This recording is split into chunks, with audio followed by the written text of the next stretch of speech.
Saludos amigos, los invitamos a escuchar la mesa redonda de Roundtable, donde discutimos los temas del día, hablando de política, educación y otros temas, locales, regionales y mundiales, por USA la Radio.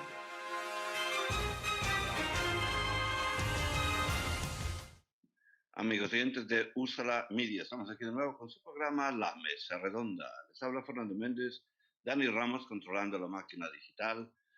Our special guest today is Meredith Klein, and we continue with a conversation we were having about TANGO and some future plans that Meredith has. Bienvenida, welcome, buenos días, Meredith. So good to be here. Thank you, Fernando. And twice in 1 week. And twice in 1 week, I feel privileged. Oh, me too. It's good to see your face. I can't wait to see it in real life. This is great, thing. And I, as you know very well, I love tango, so it's one of my favorite subjects to speak about, to listen to the music. I have been doing the 10,000 steps every day. Awesome. And part of my my walk is to listen to some of the tangos from the great interpreters. And so, you know that we say that tango is just walking in the embrace of another person. So they're absolutely. listening to tango. I'm sure I look funny to some people who would just be walking. Listening to tango and walking, you're doing like most of what tango is, right? It's excellent. It really is. It's one of the things that thank God for technology, because it makes life easier in terms of walking around. You can also walk around with your own thoughts, thinking meditation and all that. But what a joy it is to have tango in your ear. Yeah, sometimes music helps with that, right? That sensation of meditation and calming your mind down. So. Yes, I've seen ads on. Apparently, there are like entire websites dedicated to meditation. In this age of COVID, I suppose that more people are interested in doing it, and.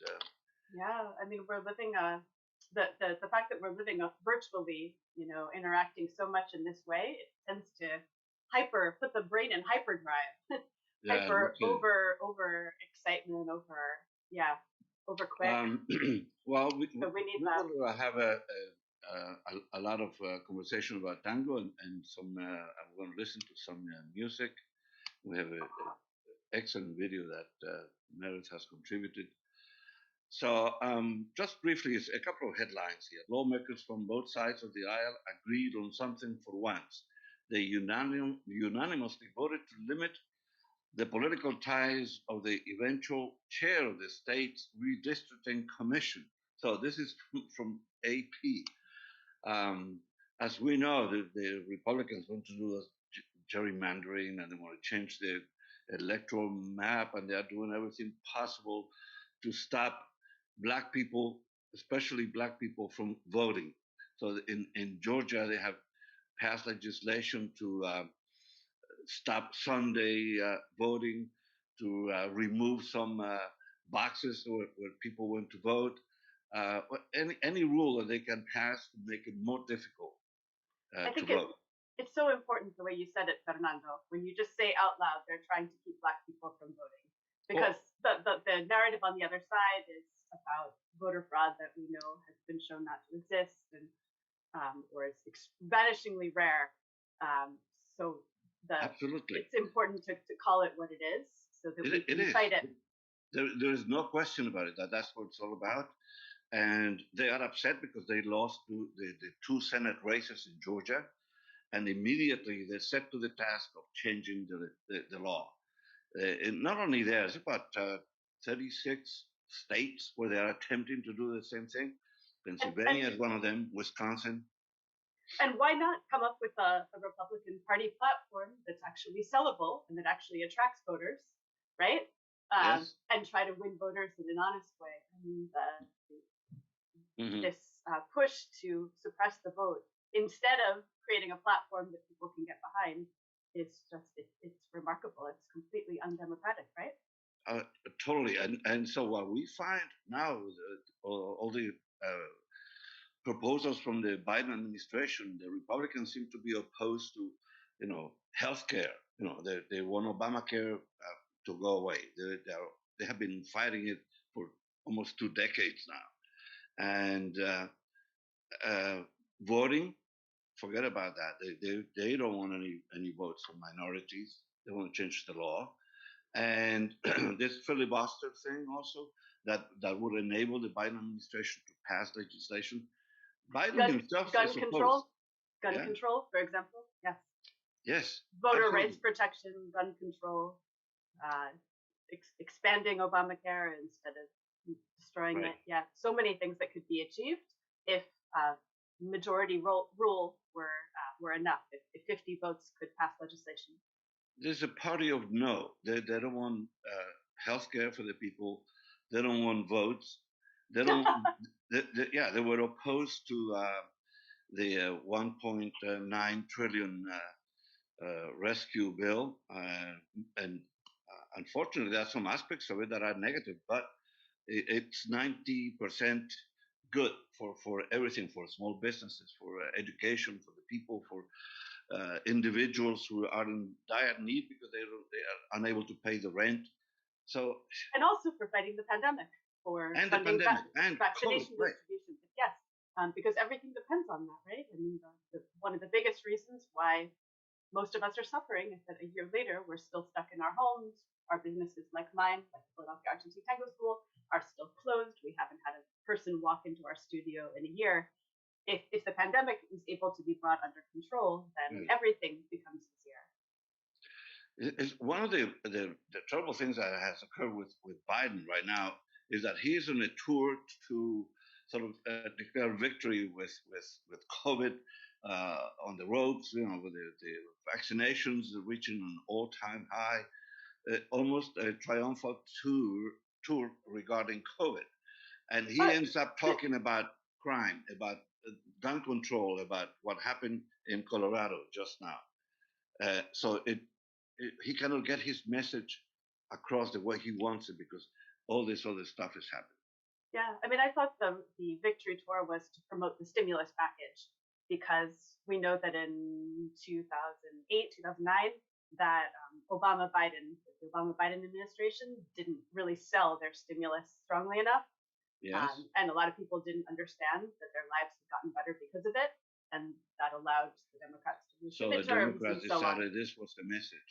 Yes. But it's not just trying to help people, but it's going out and explaining to them these are the things we've done, and this is how it's hopefully going to make your life better and easier, and make it easier to keep a roof over your head, make it easier to feed your kids, to get health care when you're sick, all these things. And it's interesting that too is part of the job. Right. The marketing. But he and the vice president are both going around the country, sort of, as you say, the focus is on that rescue bill, the economic bill of 1.9 trillion. And part of that is going to help almost every segment of the economy. And one of the segments that has been also badly affected, I know the arts have always suffered whenever there is economic contraction, but the service industry, restaurants, hotels, tourism has been hurt tremendously. And this, what happened in Miami just now is these people almost rioting in Miami because they were happy to celebrate the end of being locked up, and now they're really seriously locked up. Yeah. So that's like, I don't know. Yeah, I mean, the lack of a national plan to fight the pandemic from the beginning, it just that's right. It's made it a rolling tragedy, but the situation got so far out of control. States were forced to take matters into their own hands, and so there's different policies in every place. I mean, the fact that Florida advertises the fact that I think they don't have a mask mandate, right? And that many things are open when they're closed in other places. They're advertising that people should go down to Florida to enjoy themselves. But then, we see this totally out of control situation that happened. So, I mean, it really needed a national strategy from the beginning. From the start. From the start. And it's remarkable how, it is absolutely, I think, remarkable how much the Biden-Harris administration has taken control of the situation. But they were, of course, starting from far behind because of how completely out of control it has been allowed to get. Yeah, not only that, but all the obstacles the Trump administration put in the way of the whole transition period. So there Yeah, was no collaboration, there was no information given to the that's, new administration. that's so Uh, true. And yet, despite all of that, that they achieved their goal of 100 million vaccinations in that's far right, fewer than the 100 days that they had originally specified.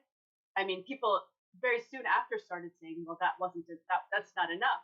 But back at the moment that they declared 100 million vaccinations in 100 days, it was so far above the level that was happening at that time. It was like, it seemed impossible.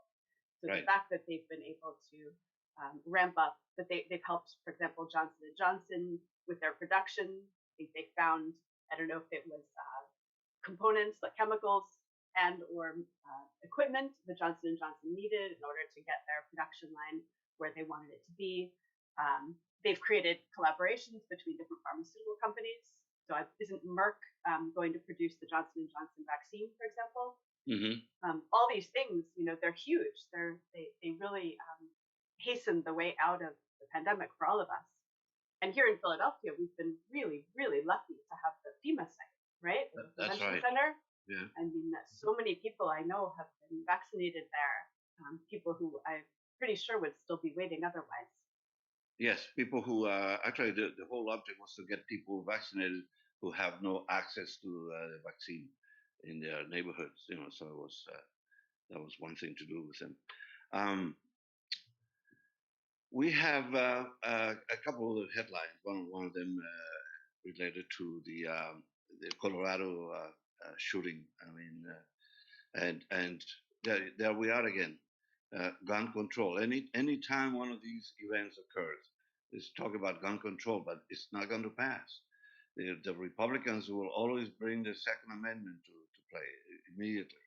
That you cannot, take my guns away. But that's not the object of the whatever legislation has to pass is to stop people from having assault weapons and to be able to for gun sellers to get proper ID and permits and so on. But most of those guns that are where crimes are committed are not even bought by the people legally.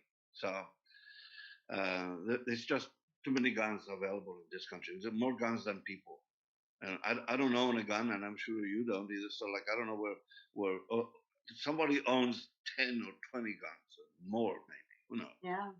Why? Who needs that kind of weapon? Who needs assault weapons? Yes. For hunting. Military style weapons. Yes. For hunting. Well, yes. What good are they going to do? Exactly.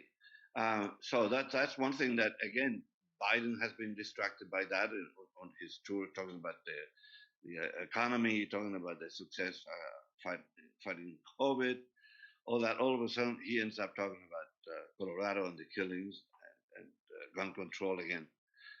But one thing it's a very heavy topic to get into, gun control, and the filibuster is going to stop any legislation from passing on gun control because the Republicans are unanimous in opposition, Yeah. and even a Democrat like Joe Manchin is opposed. So there we go. Yeah. It's not going to go anywhere. And there's always this lamentation, like when Obama went to that grade school where so many kids were killed, and he was in tears. But even that doesn't move anybody in the Senate or no Republicans anyway. You see it's an unbelievable tragedy. And it will continue to happen because there are guns everywhere, and there are people willing to do that. And Colorado has seen quite its share of violence with that, with the Columbine and the theater, now this supermarket. One thing that you never expect to find that kind of violence at a supermarket, but here we are. Anyway, so we're going to reach the time we had to take a break here, and we are getting ready to see if we have a guest who's going to talk about tango, and Meredith will introduce us to him, right? Wonderful. And so, no se vayan. Estamos aquí en Úsala Media. Les habla Fernando Méndez, Danny Ramos controlando la máquina digital. Our special guest today is Meredith Klein, and we're talking about tango from BOEDO to Filadelfia. Regresamos en un minuto.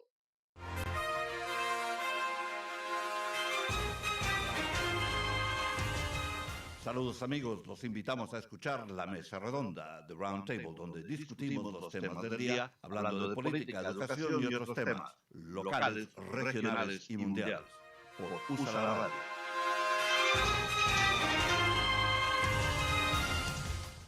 Señores oyentes de USA la Radio, estamos aquí de nuevo con su programa La Mesa Redonda de Roundtable desde el corazón de la ciudad del amor fraternal. Les habla Fernando Méndez, Danny Ramos controlando la máquina digital. Our special guest today is Meredith Klein, and we're talking about tango from BOEDO to Philadelphia and from Philadelphia to the world. And that's what we're doing right now. We're sending it out to the world. Hello, Meredith. Hey there. Yeah. So I know that Leandro is going to join us in a minute. And what I actually want to talk about is the 100-year anniversary of the birth of Astra Piazzolla that we're celebrating this March. So Piazzolla's 100th birthday centennial was March 11th. Mm-hmm. And here we have Leandro Ragusa. Hello, Leandro, who's one of the greatest bandoneon players in the world, also a composer, arranger, band leader, and also a professor of tango music history. Wow, so, what an impressive resume. Yeah. Hey. Leandro's English or Spanish? What are we going to do? Well, since I'm Argentinian, I would prefer to talk Spanish, but if you want me to talk in English, I can try. No problem. We can do both. We'll mix it, ¿ah? Bienvenido a nuestro programa. Okay. Well, muchísimas gracias. Maybe when I get in trouble, I can switch to Spanish. Okay. No problem. Y podemos hablar en castellano si quieren, no hay problema. Yeah, right. Let's do that. Yes. March 2014. Bueno, entonces, Fernando, ya conociste a Leandro porque es parte de la orquesta típica Messies y vos estuviste, Fernando, cuando debutaron en el Festival de Tango de Filadelfia, así ya estuvieron en el mismo evento. Fantastic show that we hosted also. Úrsula was present at that event. Úrsula was live streaming that event. Back before the whole world was live streaming everything. Okay, bienvenido de nuevo. Muchísimas gracias, Fernando. So, ¿estás en Buenos Aires ahora, en este momento? Exacto. Sí. Estoy aquí en Buenos Aires, empezando el otoño, lindo clima. Sí, aquí estamos apenas empezando la primavera, así que el clima está bonito aquí también. Bienvenida a primavera. Sí. Después de un invierno difícil, así estamos muy agradecidos para la oportunidad de ver el sol. Sí, por supuesto, se extraña. Sí. Así, sí, podrías hablar un poco de this milestone que estamos viviendo este mes, que es el centenario de Astra Piazzolla, que transformó el tango, ¿no? Que transformó la música del tango y también su aspecto en todo el mundo, el conocimiento de tango en todo el mundo. Es verdad. Sí, bueno, el mes de marzo se vistió de tango, se vistió de Piazzolla, no solo en Buenos Aires, sino en muchas ciudades del mundo. Han habido eventos, conciertos, lectures y distintos tipos de actividades en todo el mundo, agasajando, digamos, al maestro Piazzolla, que tanto hizo por el tango y por la música también, porque es un músico no solo tanguero, sino que él contribuyó a otros tipos de música. Tiene una gran carrera en la música académica, tiene una gran carrera, como lo vamos a ver hoy a la noche, como arreglador de todo tipo de música. Perdón, no solamente tango, sino todo tipo de música, hasta músicas totalmente desconocidas que incluso los más fanáticos de Piazzolla no sabían que él, por ejemplo, ha arreglado tarantelas italianas o boleros. Bueno, Así eso esta parte de toda la música, todos los aspectos de la carrera de Piazzolla que no son muy conocidos. Este es el asunto de su charla, su lecture, esta noche, ¿no? Que van a hacer en el Philadelphia Tango School online. Sí, exactamente. Eso es uno de los tantos aspectos que, bueno, la idea de la charla de esta noche es poder mostrar los aspectos desconocidos. No es que vamos a develar cosas que incomodarían a Piazzolla, no es una cuestión de chimentos ni nada de eso, no es de eso. Es sino mostrar aspectos que no son conocidos, que son muy importantes y valorables de la carrera de Piazzolla, porque si yo bien digo, él ha arreglado una tarantela o un bolero, lo ha hecho con una maestría de arreglador número 1, porque él es una persona que estaba muy preparada musicalmente, él ha estudiado muchísimo durante toda su carrera, se esforzó mucho y estudió mucho, y bueno, volcó todos esos conocimientos a las músicas a las cuales se dedicó, tanto a la música sinfónica, música de cámara, música de películas, música de tango, incluso cuando tuvo que arreglar para hacer música bailable tradicional, lo ha hecho con maestría. No olvidemos que ha arreglado para la orquesta de Troilo, que es indiscutido que es una orquesta bailable y tradicional.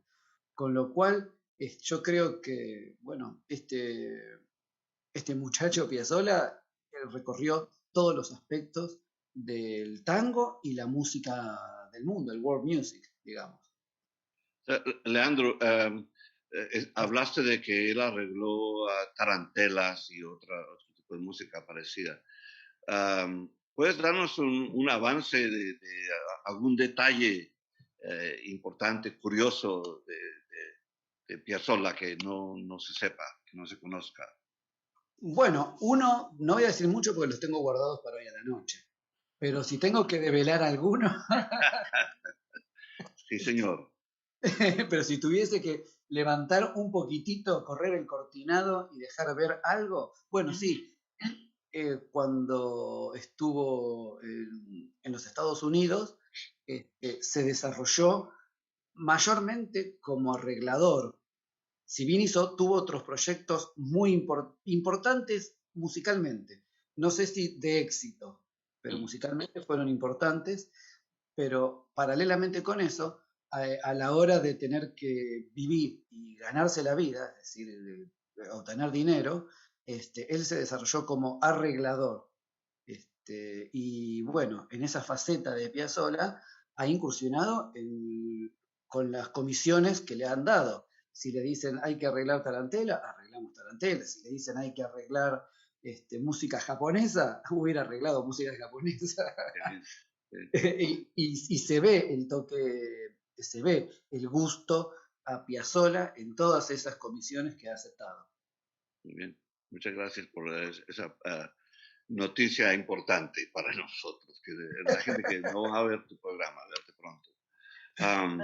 Pero está todo el mundo invitado, ¿eh? Todo el mundo invitado a sintonizarte esta noche. Genial. Sí, se puede pasar a philadelphiatangoschool.com para comprar una entrada. Sale $15 por persona, pero también está abierto a sliding scale, así que se puede pagar lo que le conviene a cada uno. Y va a pasar a las 7:30 de la noche y vamos a tener a Leandro Ragusa y también Omar García Brunelli, su colega, quien es uno de los expertos como mundiales en Astra, en la música y sí, a propósito. De hecho, hablando de Omar García Brunelli, una de la idea, algo que estamos también buscando para lo de hoy a la noche, es hacer como una especie de adelanto de lo que va a ser el libro de Omar García Brunelli, que es un libro que tiene muchas expectativas, es muy esperado en el ambiente musicológico y y de gente de amante del tango, que es el próximo libro de él, relativo a Piazzolla, de un montón de cosas que vamos a aprovechar hoy para dar un adelanto también de ese libro y charlaremos cosas que están muy bien desarrolladas, quizás con un lenguaje un poquito más técnico y musicológico, porque recordemos que Omar García Brunelli es PhD y musicólogo del instituto más importante de musicología de aquí de la Argentina. O sea que el libro de él no es un libro de historias, digamos, de historias contadas. Es un libro que reúne una compilación de relatos orales de distinta gente que estuvo rondando a Piazzolla, pero también en el análisis de todo el derrotero musical de Piazzolla desde sus inicios hasta el final. Sí, pues mira, ahí estamos. Información adelantada sobre un adelanto que vas a tener esta noche sobre un libro que adelanta otra información. Así que todo muy avanzado. Sí, por eso estamos muy contentos de poder participar de este ciclo de lectures y la verdad con muchas ganas de compartir esto con la gente. Y quiero mencionar también que este equipo, Leandro con Omar, hicieron un documental sobre la historia de la música de tango que se llama Tango in 3 Centuries, que se puede, por ejemplo, comprar y mirar on demand por la página de Philadelphia Tango School. Y es el primero en una serie de documentales que, bueno, el primero trata los orígenes del tango hasta más o menos el año 1920, ¿no? Y después se va filmando y presentando estos documentales para llegar al momento del presente. Muy bien. Tango in 3 Centuries. Otra vez, este libro que anunciaste que vas a hablar sobre este libro, ¿es sobre Piazzolla o es más de Piazzolla? ¿Es de música en general o específicamente sobre Piazzolla? El libro de Omar García Brunelli, no mío, es de él el libro, que lo está escribiendo, está terminado, está en proceso de publicación y de corrección y publicación. Habla exclusivamente sobre Piazzolla. Ajá, muy bien. Habla sobre Piazzolla y sobre todos estos aspectos que no fueron abordados en otras investigaciones y en otros libros. Okay. Sí, Piazzolla tuvo un gran impacto en Estados Unidos.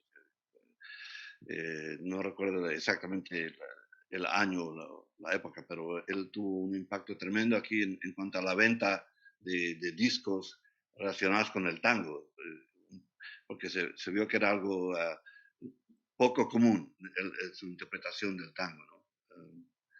Y yo sé que mucha gente lo encontró chocante, ¿no? Porque la gente está acostumbrada a un cierto estilo de tango y de repente está aquí muy estilizado, casi música clásica en forma de tango, ¿no?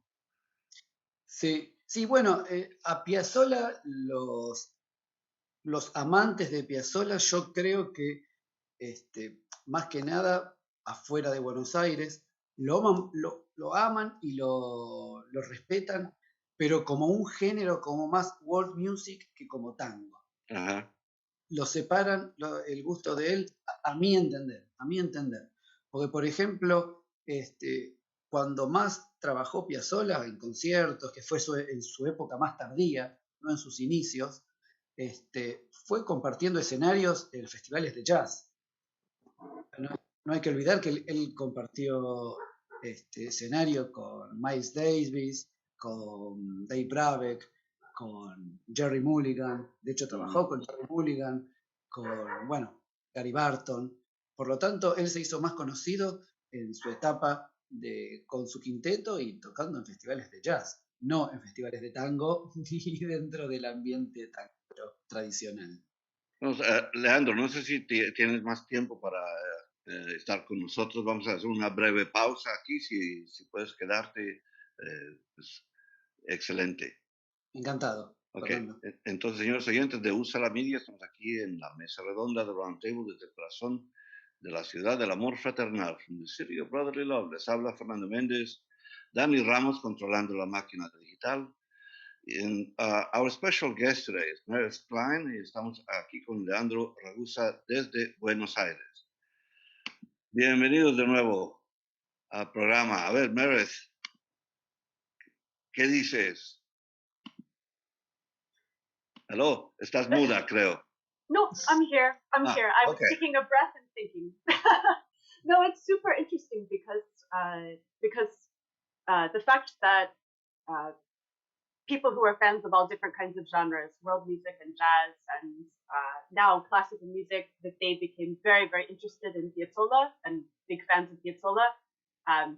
That the fact that these people who were not connected to tango began to love that music allowed his music to travel around the world. But as it traveled around, the word tango always stayed with it, and so it gave it.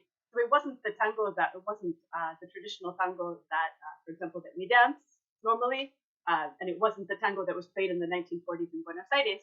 But it became, inextricably linked with the word tango as Piazzolla's music traveled around the world, and that really helped, I think, to attract a lot of people to learn more about tango. For example, to start dancing tango, to perhaps start listening more widely in tango, so while Piazzolla certainly transformed tango and was not a representative of the traditional tango that emerged in Buenos Aires in the early 1900s, the back and forth between Piazzolla and tango is just endlessly interesting, and it's been wonderful to be exploring that all month. So the Tango Lecture Series happens every Wednesday, and we were fortunate to have 5 Wednesdays in Piazzolla month. So this tonight will be the 4th of these events, celebrating the Piazzolla Centennial. And then next week we have something very special, which is a concert by Quinteto Revolucionario. It's one of the foremost presenters of Piazzolla's music today. So tonight we have this beautiful lecture by Leandro and Omar, and then on next Wednesday, a concert by Quinteto Revolucionario to kind of close out the virtual portion of our Piazzolla celebration. However, as people get vaccinated, as we figure some things out about plane tickets and outdoor venues, we will be bringing Piazzolla concerts to Philadelphia throughout 2021, and Leandro will be part of them. So excellent. It's a moment when it's important to start planning, but it's hard to finalize plans for many reasons related to the pandemic. But it's something that we're definitely doing and very excited about. Well, Leandro, I'm going to ask you a question in English about what's happening in the tango ambience in Buenos Aires. How is it developing? Because I know there was a pause. There was a period in which tango was not as popular as in other eras. And is there a rebirth of interest in tango? Well, I think that you're talking about the 60s, 70s, maybe. Right. On that period. Well, yeah, it's not so easy to explain that, because it's not only a question of I don't know, the choosing, the people choose. It was a mix of social and political issue. So yeah, as you said, around late 60s and 70s, tango wasn't less and less popular. Maybe, but not maybe. What is said is that people quit enjoying tango more and more, and was more open to another kind of music, maybe American music. I mean, music from the States, or folklorical music, or pop, the new pop music, and right. rock and roll, of course. Right. But the reborn of tango began around the 80s and was because of a big, not a, yeah, it was a big show which was presented or released first in Europe, and then it was in Broadway. In Broadway, I think it was working there like it was on like for a year with a very, very success. It was called Tango Argentino. Right. Yes. That was the name of that show, and because of that success, the interest on tango on Argentinian people, and not only Argentinian people around the world, was increasing more and more and more and more.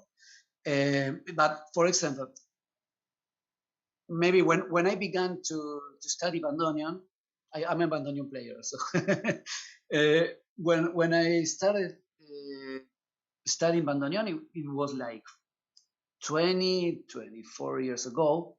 Maybe here in Buenos Aires, we were like less than 20 bandoneon players, no more than that. Right. 20, 30 bandoneon players. By the way, I was just on my beginnings with bandoneon, and I was studying, and when I was 5 months studying bandoneon, I was asked for a tour. I said, "Are you crazy? I just began to. I have only 5 months studying. No, you have to come. You have to come, please, because we need a bandoneon." Are you sure? But I can play just. I can play just hardly play bandoneon. I play just 2 scales. Well, no, okay, yeah. And so, Leandro, how did you pick the bandoneon? That's one of the most difficult instruments, at least from an objective point of view. I don't know. Well, I ask myself the same question, and I don't have an answer. Now, well, my first contact with music was in a heavy metal band, and I used to play the electric bass in a heavy metal band. And when I was 18, I was enjoying more and more tango. So I say, well, I don't want to be a heavy metal musician. I like music and I want to expand my musicality, and I really love tango. I say, I'm gonna study one instrument to be able to play tango, but with electric bass you can play tango. But I would prefer another instrument, more harmonic instrument, not a melodic or for. So I tried with guitar, I tried with piano, but I don't know. Inside myself, I was wondering, and what if I try with bandoneon? Okay, I say I'm gonna try. And at that moment, it was easier than now because bandoneons were very not regularly cheap, not very different from now. Now it's expensive to get a bandoneon, but on that time it was easy to get because there were a lot of bandoneon, free bandoneon. I mean, because nobody played on that time. That's right. Yeah. So it was vacant. So I just went to find a bandoneon, and I was lucky because I have an expertise of choosing bandoneons. So the first bandoneon I saw, I said, okay, I pick it. And I was lucky because that was the bandoneon that I use today. It's the same of nowadays. So really? You only have one, because a lot of musicians have several instruments, but yeah, no.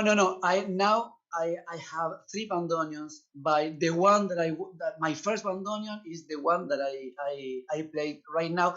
Not right now, literally, because my bandoneon now is in New York. Your bandoneon got quarantined. Got quarantined. Wow. Quarantine. Yeah. It's a victim of the pandemic. Yeah, because my last tour in the States, I left the bandoneon there because I have to come back in 1 month and a half, but it never happened. Wow. Yeah, it was. Where do they make bandoneones? ¿Dónde los fabrican los bandoneones? Well, the famous factory, which is called WAAA, because of the name of the Alfred Arnold, the famous Piazzolla's bandoneon is in Germany and is still on in Germany. It's in Saxony. But also here in Buenos Aires, we are making brand new bandoneons in excellent quality. Even I tried some of them, even better than the actual German, the actual German, because it's great. I tried those bandoneon and sounds super. Excellent. Meredith? Sorry? Oh yeah, I was gonna say that I know you're a big fan of the pianist Emiliano Messia's Fernando.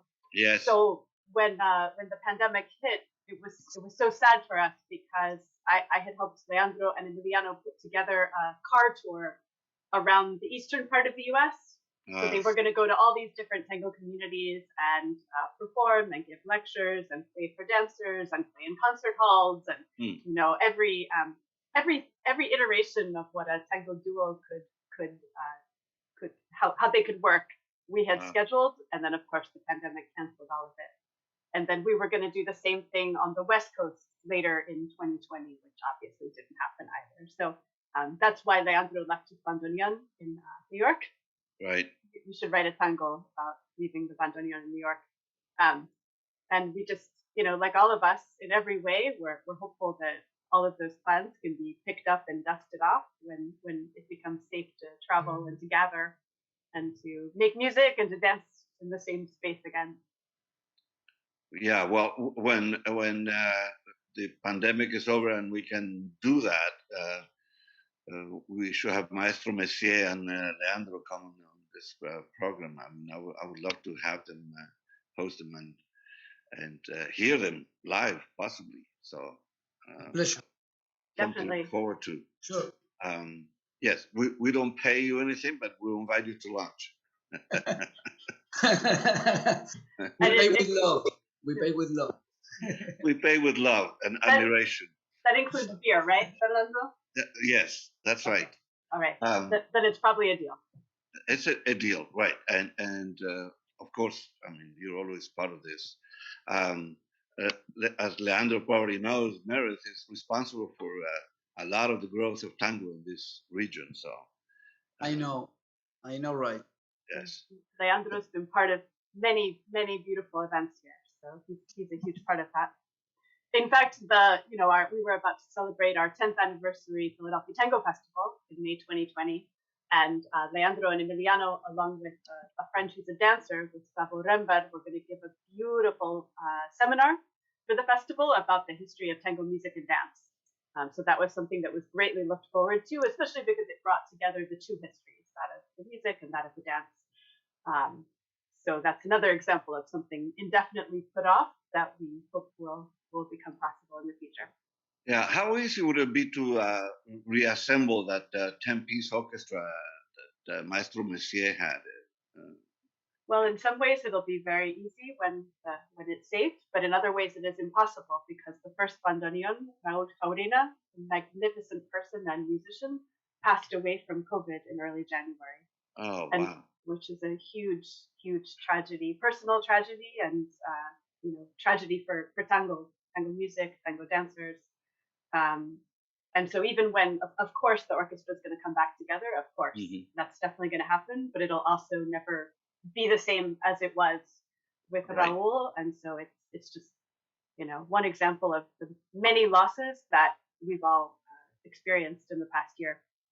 Yeah, I forgot how many bandoneons are in the 10-piece. 2? Were there 2? 4. 4? Yeah. Oh, that's right. They were the front line. All 4 of them. Yeah. Leandro was one of them. Yes. So the orchestra can also perform as an 8-piece orchestra, which happens a lot because it's just more affordable. And in that case, there are 3 bandoneons. Well, Meredith, let's see if we can play that video that we have on the other side. We're going to take a very short break and come back, and maybe we'll play that little video that you gave us. Let's do that. I know Leandro may have to go to work. Should we say goodbye to Leandro now, or it's up to you, Leandro? Stay? Sorry? ¿Te puedes quedar un minuto o te vas? ¿Te tienes que ir? I can stay for a while. Okay, great, thank you.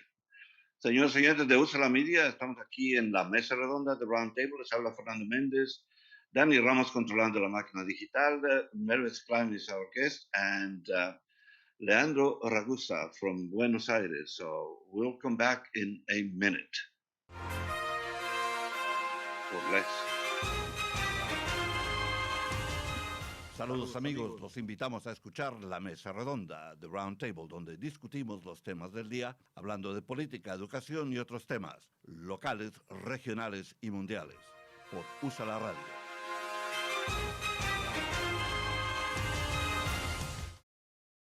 Señores oyentes de USA la Radio, estamos aquí de nuevo con su programa La Mesa Redonda. Meredith Klein is our special guest today, and we have Leandro Ragusa from Buenos Aires, bandoneon player, one of the best, right, Meredith?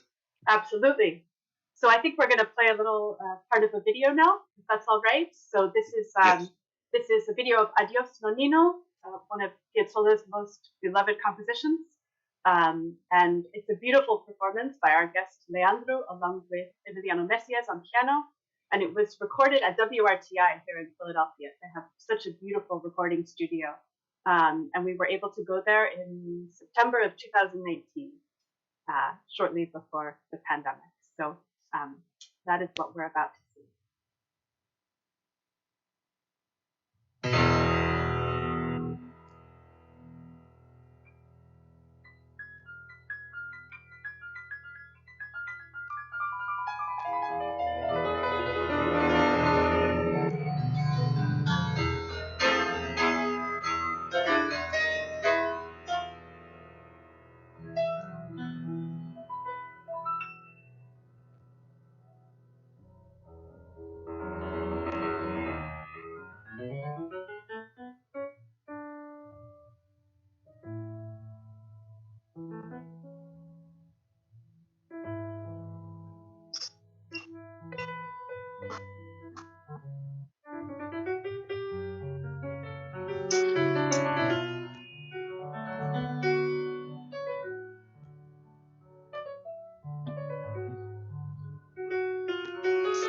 Mugre, ¿no?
most terrific.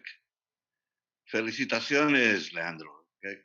I love that so much, Leandro. It's so beautiful. What a great Such performance. a perfect way to celebrate Piazzolla Yes. during the month of his centennial. And thank you, Meredith, for bringing that to us. Before we end, I just want to say, Leandro, we're really grateful. Estamos muy agradecidos de que hayas tenido tiempo para participar en este programa. Yo admiro muchísimo al tango. Yo estaba diciendo a Meredith que yo oigo tango todos los días. Y cuando camino, yo hago mis 10,000 pasos diarios y ahí oigo un montón de tangos. De que estoy muy agradecido a los intérpretes.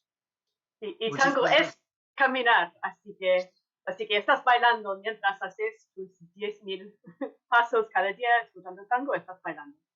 A ver, Leandro. Muchísimas gracias, Fernando. Es un placer haber estado con tu programa. Como has dicho antes, sería un placer nuevamente poder participar tocando en vivo para la audiencia, que espero que también haya disfrutado. Absolutamente. Va a pasar. Así que, bueno, muy agradecido y cuando quieras estoy a tu disposición para compartir un poquito más. Muchas gracias. Un abrazo. Un abrazo grande para vos y para la audiencia y para Meredith. Gracias. Well, Meredith, so here we are. Thank you very much. This was an amazing show. I think that I'm really grateful for this because I love tango and I really appreciate your talent and your abilities, your organizational abilities. So thank you, Fernando, so much. Success. Thank you so much for bringing us. And everybody, you can get back together with Leandro Ragusa tonight in the Tango Lecture Series with a beautiful lecture exploring the B-side, the unknown face of Piazzolla. So you can go to PhiladelphiaTangoSchool.com to register for that. Any other events? There's another one next Wednesday. Yes, the last event in the Piazzolla Centennial Series is Wednesday, March 31st. It's also at 7:30 p.m. and it's a beautiful concert by Quinteto Revolucionario, Revolutionary Quintet, and the 5 musicians who make it up are the foremost interpreters of Piazzolla alive today, and they won a Latin Grammy for their performance of Piazzolla about 2 years ago. So we're really excited to have them. And after the concert, there's going to be a question and answer with some of the musicians. Well, that's great. Well, and so how do we connect to that again? Again, PhiladelphiaTangoSchool.com for both of those events. And then also, as we were talking about on Monday, we are launching an online concert series called Tango en la Terraza. You can learn about that at tangoenlaterraza.com, and that launches this Friday, March 26th at 8 p.m. with a concert by Noelia Moncada, a singer who is perhaps the greatest voice singing tango today. That's great. Noelia, she was with us a couple of days ago on this program. Exactly. Again, thanks to Meredith for that, and thank you for today. Thank you, Fernando. Thank you, Fernando. Thank you, Dani. It's an honor to be here at Usula. Señores oyentes de Usa la Media, muchas gracias por su sintonía en el día de hoy. Se despide Fernando Méndez, Meredith Klein was our guest, and Leandro Ragusa from Buenos Aires. Dani Ramos controló la máquina digital. Los esperamos hasta la próxima. Bye bye.